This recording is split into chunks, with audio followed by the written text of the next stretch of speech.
Tere, täna me oleme Cinemonis ja me lähme vaatame, mida inimesed arvavad uuest Eesti filmist Punane elavhõbe.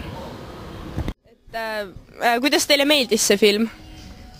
Üldiselt väga meeldis, aga vahepeal läks asi ikka päris jõhkraks kätte.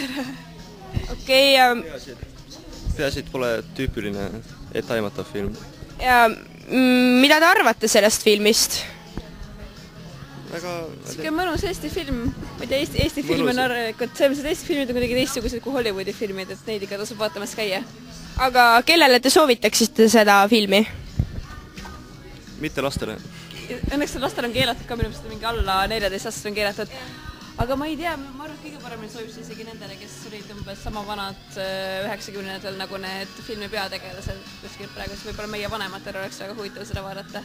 Võib-olla meile jäi mõni asi veel nagu arusaamatuks, et oleme liiga noored, olime liiga väiksed see 90-ndatel, aga noh, ma ei tea. Aga jäite rahule? Jaa. Väga hea. Vot nii jutukad ongi meie Tartu inimesed, aga mina soovitan teil tulla Cinemoni vaatama filmi Punane elavhõbe.